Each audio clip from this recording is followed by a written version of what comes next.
and this is the simple and accurate assay. We can see in the gel actually.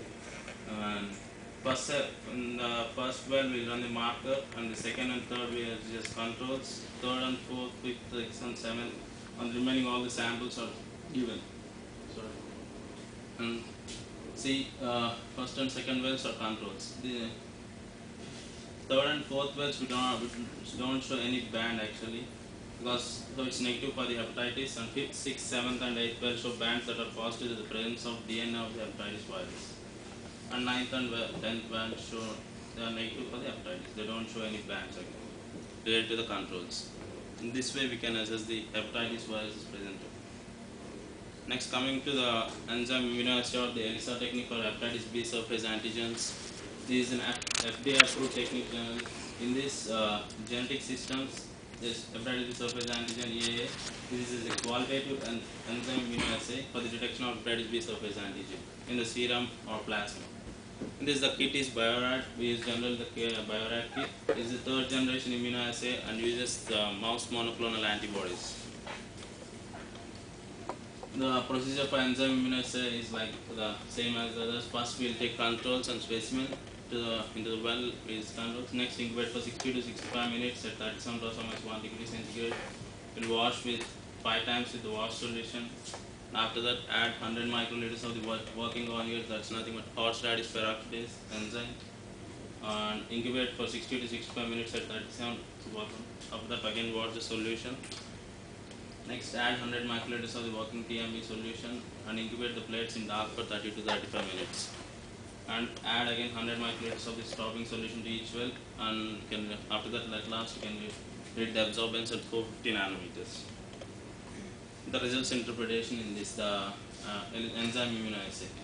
If we get positive results, means we can see the hepatitis B surface antigen is present, means we can see the color blue or blue green color develops to the proportion of the amount of HBS hepatitis B surface antigen present, and when the reaction stops, the color changes to yellow. The presence or absence of hepatitis B surface antigen is determined by relating the absorbance value to the specimen's cutoff values. Here we can see the specificity of this test enzyme immunoassay is 99.82% and sensitivity is 98%. Next, coming to the quantitative HCV RNA. This test uses three processes actually: polymerase chain reaction, which we have seen earlier, the PCR1, and the other one is transcription mediated amplification and the signal amplification branch DNA. These are all quantitative techniques and will give an actual level of HCV RNA, a measurement of the amount of hepatitis C virus in the blood. We can measure the amount of the hepatitis C virus in the blood by using all these three techniques. The result will be an exact number like this: 1, 2, 15 or 44 international units per liter. This is the transcription mediated amplification technique. We can see the diagram in this. First, the RNA target, we add the oligonucleotide primers. First one, by the reverse transcriptase, they will extend and DNA will be formed. And next, again, second primer will be added. The DNA extends and we get these copies, 100,000 copies of these RNA amplicons. And these are produced, and these cycles go on like this by producing these amplicons copies. By this transcription, we use this technique for the measurement of viral RNA in patient's blood. This method is more specific than the polymerase chain reaction using reverse transcriptase. We use in the PCR.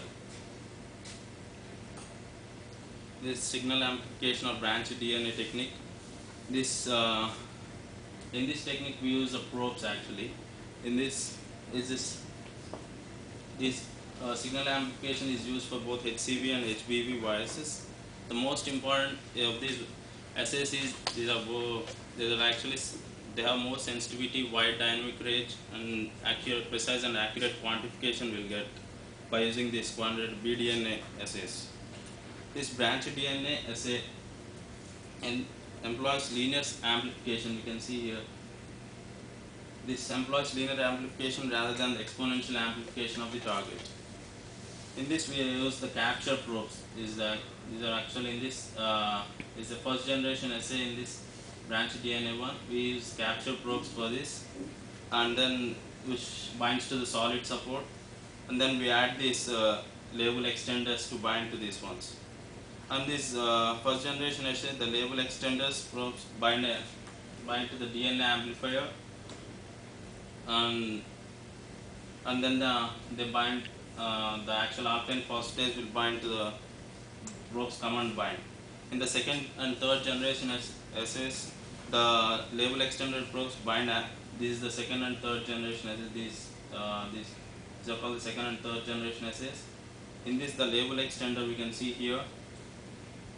These probes bind to the amplifier, which in turn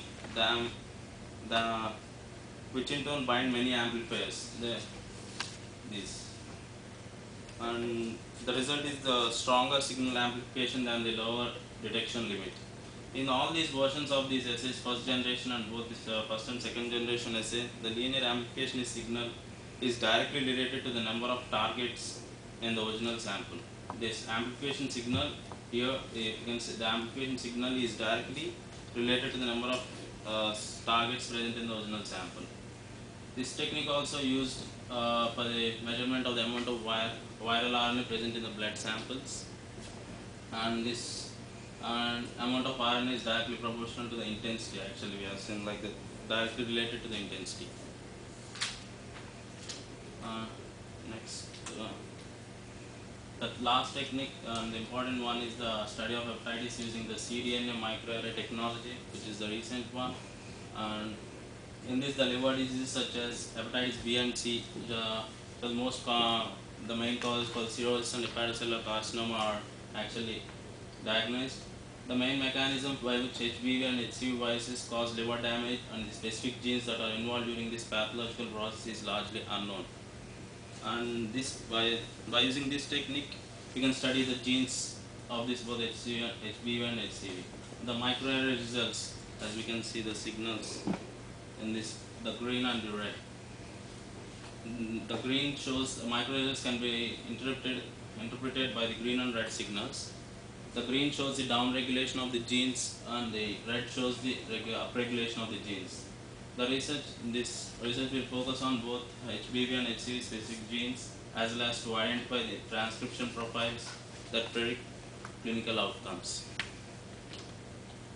Last, coming to the treatment of this hepatitis, there is no first coming to hepatitis C, there is no specific treatment. Most causes will resolve themselves spontaneously. But at least the doctors prescribe like abstaining from alcohol and drug abuse, we can cure this hepatitis C. And next, coming to the only treatment for hepatitis B is rest combined with high protein and high carbohydrate diet to repair the damaged liver cells and protect the liver. And hepatitis B persists. If it persists, means the doctor recommend an antiviral agent called interferon, as we said earlier. And the only approved treatment of hepatitis C is interferon alpha 2B, intranasal. And currently there is no treatment for the hepatitis D and E. And E, we can say that we can save drinking of water is prescribed generally. We can cure the hepatitis C. And thank you.